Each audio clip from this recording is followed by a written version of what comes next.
Carlos. A ver, lo que dice Mario está bien, pero uno se debe regir por la norma. Ayer en las noticias aparecieron todos los especialistas diciendo que ciertamente había una situación grave. Ayer o antes de ayer el ministro de Salud señaló que el lunes próximo iban a tomar una decisión en función de la evolución y de lo que genere la medida restrictiva de libertad para evitar los contagios. Por lo tanto, en base a situaciones científicas hay que tomar las decisiones. Ciertamente, para uno que cerró escuelas, que cerró los malls, que se adelantó al gobierno y se opuso al gobierno en medidas que eran muy conservadoras respecto de lo que estaba sucediendo, efectivamente uno tiene la sensación que debe avanzarse para garantizar la seguridad de los ciudadanos. Pero hay que esperar qué dicen las autoridades competentes, porque uno puede hablar desde el conocimiento parcial y puntual que uno tiene, pero ellos son los que manejan bien las curvas y lo que puede generar la irresponsabilidad de convocar a elecciones o la responsabilidad de suspenderlas. Por lo tanto, yo creo que hay que esperar el lunes, que va a ser un día decisivo, igual que los días jueves, cuando dicen quiénes entran o no a las cuarentenas, y el lunes veremos lo que el ministro científico y el gobierno... ¿Tú crees que va a cambiar la situación de aquí al lunes, Carlos? ¿Tú crees que va a cambiar la situación de aquí al lunes? A ver, te lo señalo de otra forma. La vez pasada, cuando se suspendieron las elecciones sin consultar a los alcaldes, había 1000 casos diarios. Había 1000 casos de contagio.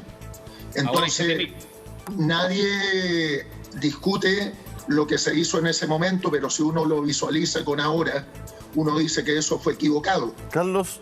Y también uno no puede saber, ya nos suspendieron las elecciones durante mucho tiempo, no sabemos cuánto tiempo se puede prorrogar, porque todo esto es no muy conocido. Por lo tanto, Carlos, yo confío en lo único que va quedando confiable hasta ahora, que es la ciencia, y con la pandemia la ciencia también falló.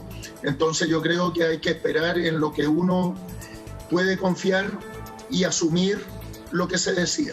Carlos, demos la palabra a Evelyn con respecto a las elecciones un poquito, y después para mutar inmediatamente, como usted fue candidata presidencial, hoy día lo es de su sector, con el tema de la ayuda y los beneficios para las personas, porque el Estado le dice a las personas, sabe, que quédese en la casa, también tiene que decirle, sabe, así le voy a ayudar.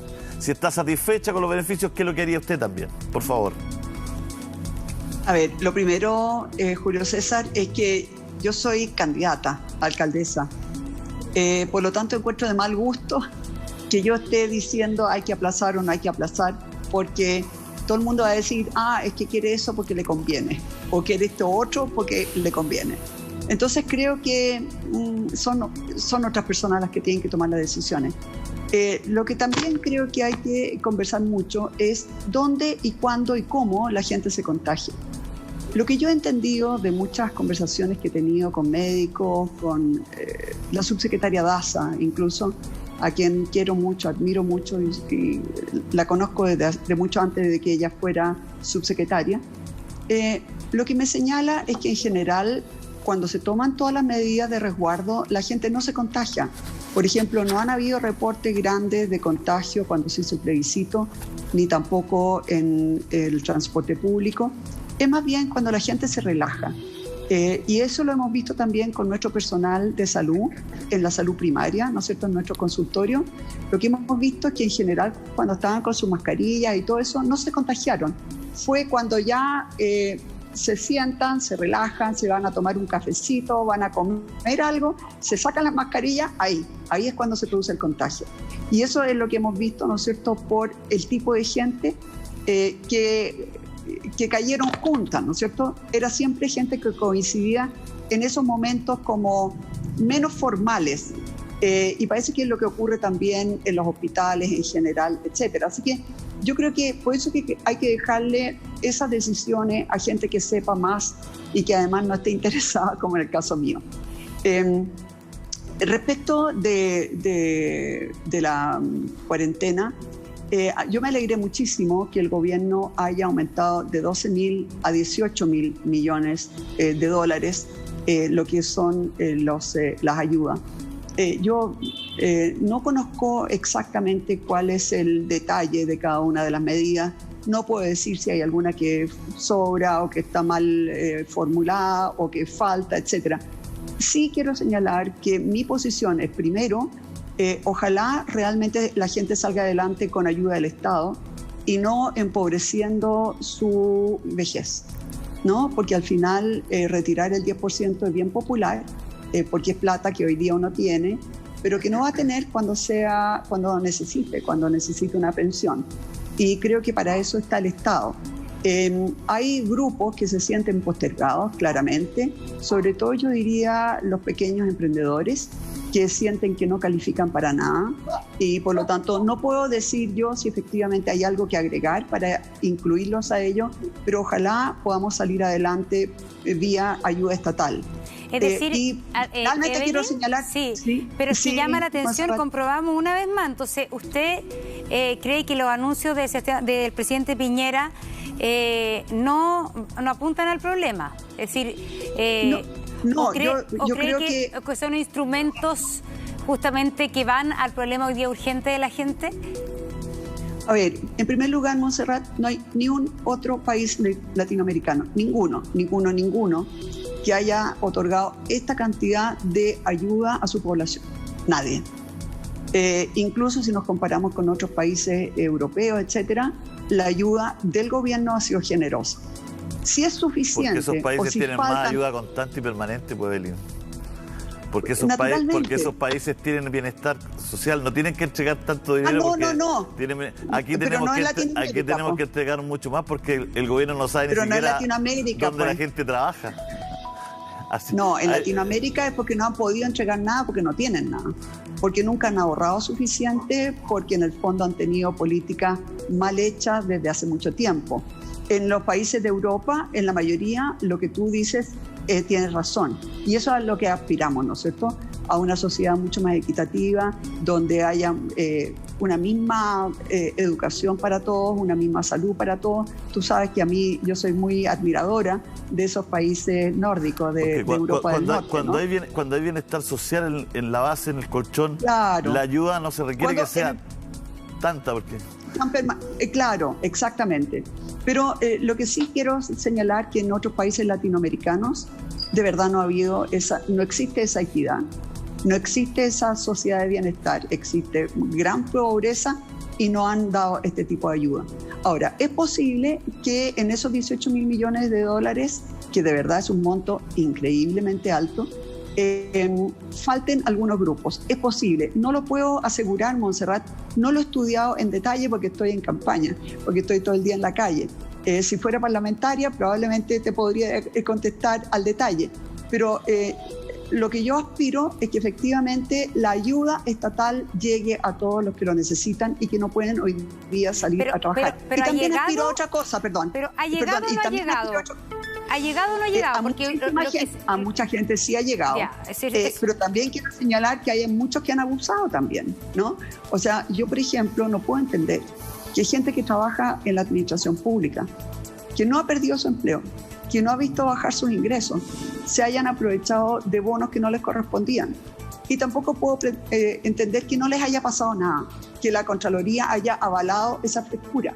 Porque para mí eso es frescura, porque cuando hay gente que de verdad necesita, porque su ingreso depende de poder salir a la calle, no puedo entender que hayan otros que se hayan aprovechado y en el fondo le estén sacando el pan de la boca, ¿no es cierto?, a otra gente que lo necesita más. Entonces, creo que aquí hay que ser súper estricto en que la gente, o sea, yo me acuerdo cuando vino el tsunami, ¿se acuerdan?, en Japón, y que la gente iba al supermercado, los japoneses compraban solo lo que necesitaban para los próximos 2 días.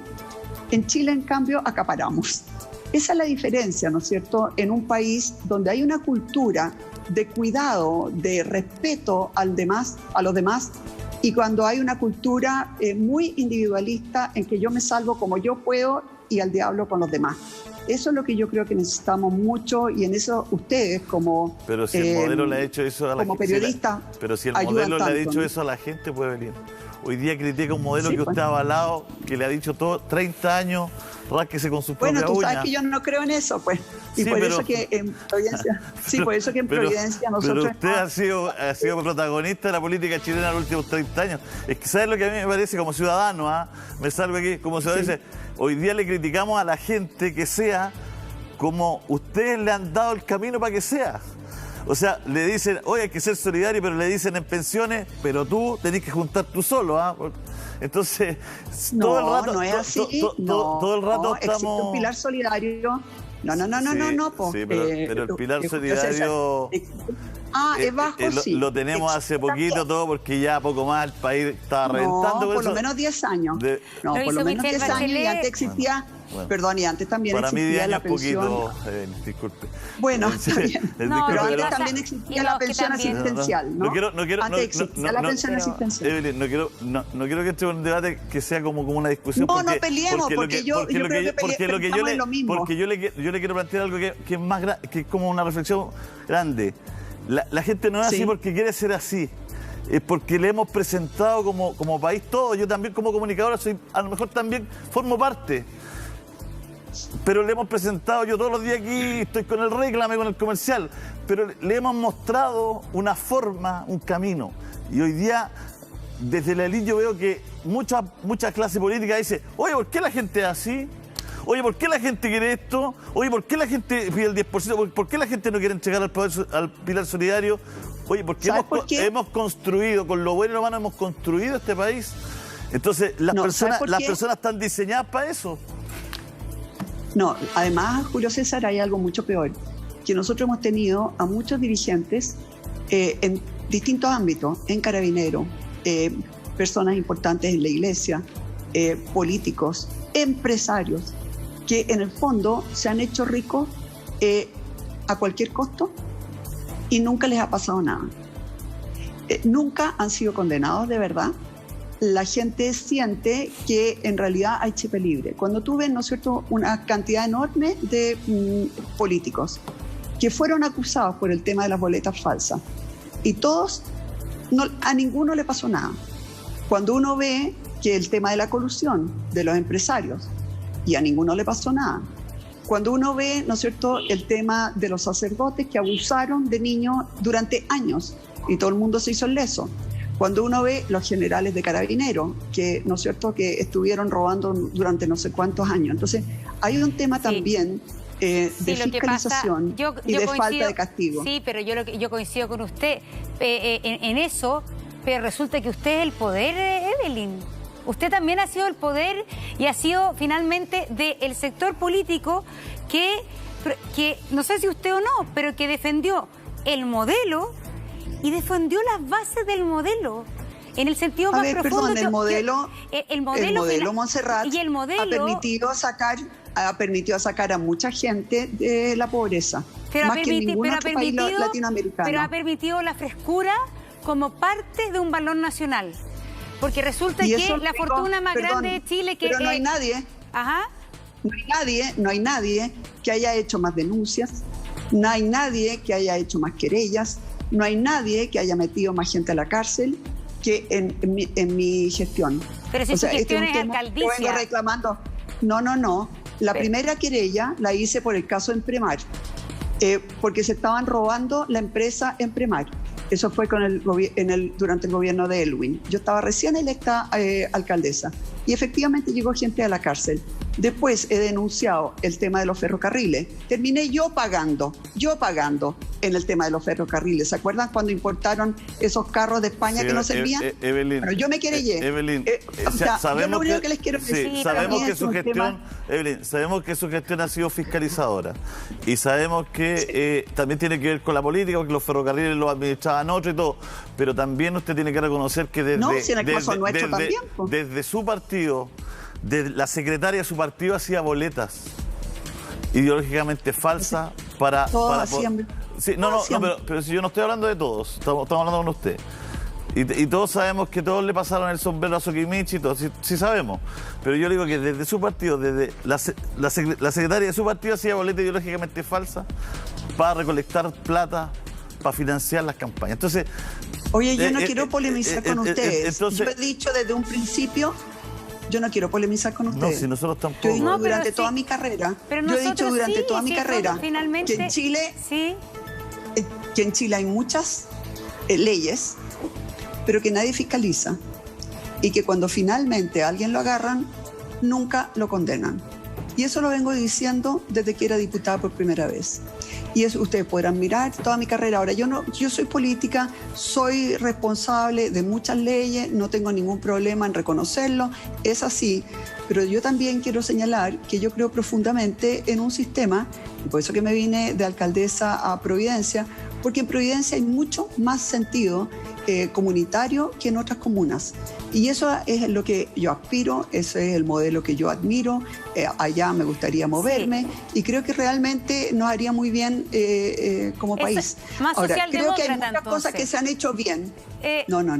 ¿Y por qué no? Es decir, si hoy día usted cree que el Estado tiene que tener una intervención mucho mayor a lo que su sector y usted creía hace 10 años. Es decir, ese sentido... hace 10 años creía exactamente lo mismo, y es lo que hace la Angela Merkel en Alemania, que no es socialdemócrata. Así que no, eso es lo que yo creo, eso es lo que se ha hecho, es lo que hacen, por ejemplo, en Australia, es lo que hacen en Nueva Zelanda, es lo que hace la Angela Merkel. Zelanda tiene sistemas mixtos. Le voy a preguntar una sola cosita. Sí. ¿Usted está de acuerdo con un sistema mixto de pensiones? Yo creo en una pensión básica, universal, que es lo que está planteando la Alejandra Cox, que se ha hecho cargo ahora del sistema de las AFP. Es una mujer extraordinariamente inteligente, que tiene una visión mucho más moderna, que ha hecho toda su carrera en Estados Unidos, es una gran economista, y yo creo que hay que escucharla mucho más a ella. Ya, pero usted, yo quería saber, si usted es economista, solo quería saber, ¿usted está de acuerdo o no con un sistema mixto de pensiones donde el Estado tiene mucha más intervención y las AFP son solo una opción que la gente puede tomar libremente? Yo he dicho efectivamente, públicamente, hace mucho tiempo que no tengo ningún problema, por ejemplo, con una AFP estatal. Y he sostenido, por ejemplo, que el Banco Estado es una ayuda importante y ha podido coexistir un banco que es del Estado junto con bancos comerciales. Esto no lo estoy diciendo ahora, lo vengo diciendo hace muchísimos años. ¿Y por qué? Porque el Banco Estado efectivamente tiene una misión distinta que lo que podría ser un banco, ¿no es cierto?, privado, y me parece que la gente tiene derecho a escoger. Y también quiero señalar que si nosotros queremos tener un buen sistema de pensiones, tenemos que eliminar, por ejemplo, si tú hoy día ganas, no sé, 400.000 pesos, pero lo ganas, por ejemplo, siendo cartero, ¿no? Donde no hay una boleta, donde sí hay una boleta por una parte, pero una buena parte la pueden conseguir, ¿no es cierto?, de propina. O lo mismo una persona que trabaja en un restaurante, o lo mismo una persona que vende en la calle, ¿no es cierto? Ganan 400.000 pesos, no cotizan, y por lo tanto, si se enferman, tienen toda la salud gratis. Si en cambio otra persona gana los mismos 400.000 pesos como empleado, que le cotizan, que ahorra, se enferma, tiene que hacer copago. Entonces la verdad es que hay que ser bien leso para cotizar. Hoy día mucha gente prefiere que no le coticen, porque al cotizar pierde muchos otros beneficios. Puede perder la gratuidad de sus hijos, porque ya no es pobre, ¿te fijas? Entonces, por eso que yo creo que hay que también reformular muchas otras cosas, porque se ha focalizado tanto, y yo esto lo escribí hace 10 años en La Tercera, cuando era ministra del Trabajo, se ha focalizado tanto que aquella gente que cumple, que cotiza, entonces pasa a ser no pobre y por lo tanto pierde muchos otros beneficios en salud, en educación, en vivienda, le dan mayor puntaje y por lo tanto hay mucha rabia. Así que este es un sistema bastante complejo, porque hoy día mucha gente efectivamente tiene muy bajas pensiones y mucha gente por eso mismo prefiere no cotizar. Claro, pero estamos frente a un sistema de pensiones completamente fallido, Evelyn, y por eso lo estamos mejorando desde el Parlamento. Hay un sistema de pensiones que debió haber sido corregido hace 20 años atrás y que no ha sido corregido suficiente, sí. Vamos, Carlos, vamos a ir al tiro con usted, que nosotros tenemos que despedir a Evelyn, porque no es que la queramos despedir nosotros, es que tiene ella una reunión, la estamos nosotros mandando a la reunión. Tiene que ir a la reunión porque si no nos van a retar a nosotros internamente. Así que va... No, si no me retan mis pobres vecinos que me están esperando. Ahí está, por eso, vaya nomás a la Así que... Gusto haber estado con ustedes. Chao, Carlos. Chao, Mario. Chao, Montserrat. Chao, Julio César. Un alcaldesa. gusto haber estado con ustedes. Gracias, gracias. Bueno, aquí estamos en esta discusión y conversación país. y reflexión país. Seguimos con los dos alcaldes, ¿ah? Seguimos con Carlos, seguimos con Mario. Mario, le toca a usted, creo que por orden, le toca a usted. Mario, las ayudas, ¿son suficientes las ayudas? ¿Cómo lo ve usted los beneficios? No pudimos hincarle el diente a lo esencial con la alcaldesa Matei porque nos fuimos ahí disvariando un poco qué es la universalidad versus la focalización, ¿no? Ese punto importante, sobre todo en su comuna que tiene distintas realidades y uno entiende y uno cree ya a esta altura que cada realidad, cada vida, cada ciudadano tiene sus propios problemas, digamos, ¿no? Bueno, ahí estaba bien, parecía candidata presidencial en vez de alcaldesa. Bueno, pero es que son temas país Pero lo que es, pues, interesan. Bueno, sí, fue pero lo es, candidata pues. presidencial Lo es y es ahora. precandidata presidencial ahora. Es cierto, es cierto. Oye, respecto a las ayudas, mira, en un rato más me tienen que avisar, igual que a Carlos, me imagino, porque él representa siempre a la Asociación Chilena de Municipalidades en reuniones con el gobierno, con el Ministerio del Interior sobre todo, para el tema de las ayudas que estamos pidiendo las tres asociaciones de municipalidades durante esta semana. Yo firmé una carta a través de la MUCH, yo sé que las otras asociaciones lo mismo, porque vemos que se están declarando cuarentenas donde la gente no trabaja, no puede salir, no puede moverse. Eso trae problemas sociales, económicos muy fuertes en las familias, y a esta altura, como decía Carlos delante, con 1.000 contagiados el año pasado, estábamos repartiendo millones de cajas de mercadería. Hoy día no estamos haciendo nada, no hay nada de eso. A las municipalidades nos entregaron recursos para el COVID, tampoco nos han entregado ningún peso. Más aún, venimos con una mochila muy grande respecto a nuestros ingresos, todos los municipios, y por lo tanto estamos en una situación que estamos pidiendo al gobierno, claramente lo hemos hecho, ayuda. Así que espero que un rato más nos citen a una reunión, nos inviten a una reunión para poder ver cómo vamos a ir en ayuda a la gente. Aquí, con la gente confinada, tenemos que ayudarles comida, tenemos que ayudarlo en sus cuentas, tenemos que ayudarlo en montones de cosas. Mario, pero ayúdenos con esto, porque si aquí la gran discusión, porque aquí los montos... Mire, cada político le saca lustre a su monto. Los 6.000, los 18.000 y lo presenta como quiere todo. Ya, unas cosas son las palabras y otra cosa es lo que le llega a las personas. Lo que está en discusión aquí hoy día, que tiene que ver con el tercer retiro, es la universalidad versus la hiperfocalización. Y uno tiene la impresión que ya con un año de pandemia, cada uno en su sector, cada uno en su segmento, cada uno en su realidad, todos tienen problemas. O sea, las personas más vulnerables, por supuesto que tienen problemas, lo tienen desde antes de la pandemia, digamos, para ser claritos, digamos, ¿no? Y muchos. Y la gente hoy día, clase media baja, que se llama clase media alta, capas medias, ¿no? También tienen sus propios problemas. Ya llevan un año, no hay comisión, lo sacaron del trabajo, le pusieron a FC, le tiraron...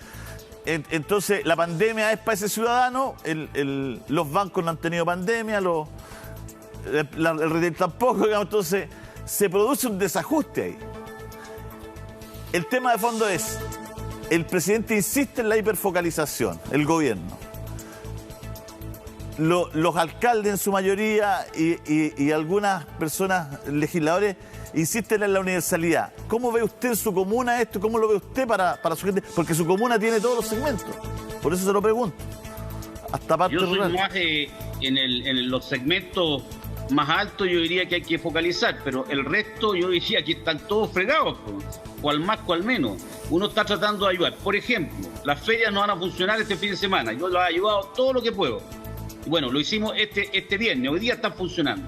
Pero esos productos van a durar poco y esa gente de la feria que vive al día a día, la próxima semana que está en cuarentena, están sonados. Entonces, ¿cómo hacemos para ir ayudando? Hay que universalizar.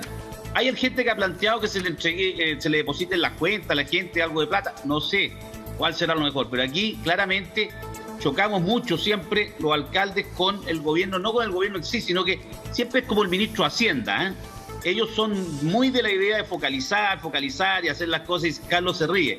Y nosotros somos más bien, oye, estamos en la calle y la gente está mal, te lo dicen. yo ahora no estoy en campaña, pero ayudo a gente que está en campaña, entonces me dicen, oiga, quiero el tercer bono. Yo a priori no soy partidario de sacar las plata de la jubilación, porque es una cuestión que al final de cuentas alguien va a tener que ponerla, si no esto va a ser un cuento nunca acabar.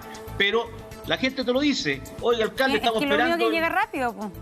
Pero lógico. Entonces, los otros bonos para las empresas chicas, yo lo estuve siguiendo, resulta que lo agarraron las empresas grandes y el chico quedó fuera. Entonces, al final, ¿cuánta gente llegó acá? Yo les pongo un call center acá para empezar a ayudar a la gente para inscribirse en los bonos. Yo incluso hice, con platas que nos teníamos en la municipalidad, dije, el bono para los sin bono el año pasado, ¿ya? ¿Por qué? Porque mucha gente no recibió bono y resulta que por su situación tenían que haber recibido. Pero había siempre un detalle, una cosita por acá que no recibían. Entonces hoy día yo soy más partidario de la universalización. Perfecto. Alcalde S, Carlos Cuadrado. A ver, yo creo que hay temas que hay que ir más al origen para llegar al punto. Yo creo que cuando hay una pandemia de estas dimensiones y además hemos tenido un año de experiencia para corregir los errores iniciales, sabiendo que con tiempo de anticipación se estaba produciendo en Europa o en el resto del mundo lo que nosotros íbamos a vivir acá, el gobierno debió haber planificado algo que inicialmente uno puede perdonar porque lo pilló de sorpresa, sin los recursos, sin abastecerse lo necesario para actuar sobre los ciudadanos. Pero en estas circunstancias, la exigencia para el gobierno debe ser mayor, por cuanto ya tienen la experiencia, sabían lo que venía, tienen los recursos ahorrados durante un tiempo, y por lo tanto, cuando hay crisis de esta dimensión, la ayuda debe ser generalizada, por cuanto afecta a todos en diversa forma, pero a todos por igual también. Por lo tanto, cuando uno ve estas discusiones, más bien da la impresión que son discusiones para generar la imposibilidad de acuerdos y en función de la imposibilidad de los acuerdos llegar a resultados que por detrás están buscando.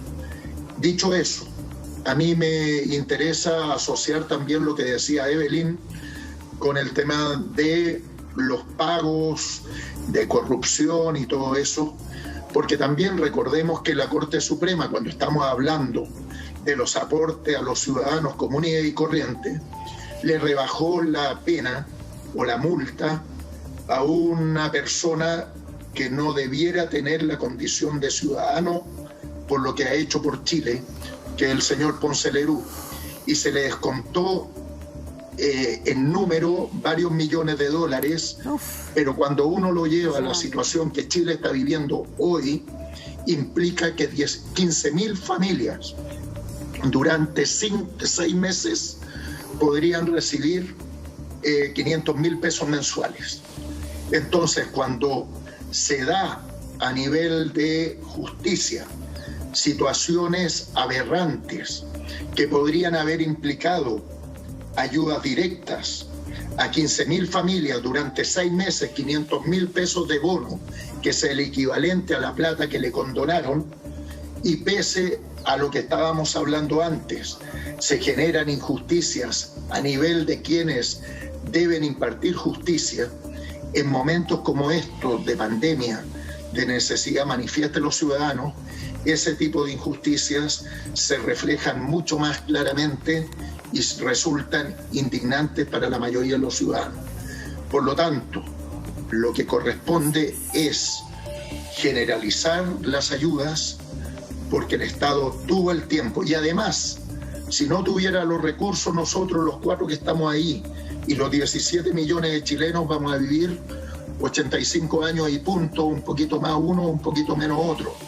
Pero el Estado de Chile va a seguir viviendo mucho tiempo y cuando las pandemias se dan una vez cada 100 años, al menos yo espero que el Estado que me tocó vivir concurra con la ayuda necesaria y que no sea el individuo que tiene AFP tenga que sacar 2 veces su plata y que como alternativa, indignante también, ofrezcan que, como ya le estamos sacando mucha plata a la AFP, empecemos a sacarle al fondo de cesantía, que es la plata también propia. Entonces, cuando nos hacen sacar la plata de la AFP y nos hacen sacar la plata de los fondos de cesantía, lo único que estamos haciendo es asumir nosotros con nuestros recursos la pandemia sin que el Estado haga lo que le corresponde hacer, al menos por los chilenos, Carlos, una vez cada siglo. Carlos Mario, nos pasamos unos minutitos, pero vale la pena seguir conversando de este bloque y le agradecemos a los dos enormemente que hayan invertido su tiempo en nosotros también. Gracias a los dos. Muchas gracias. Muchas gracias. Cuídense mucho. Que les vaya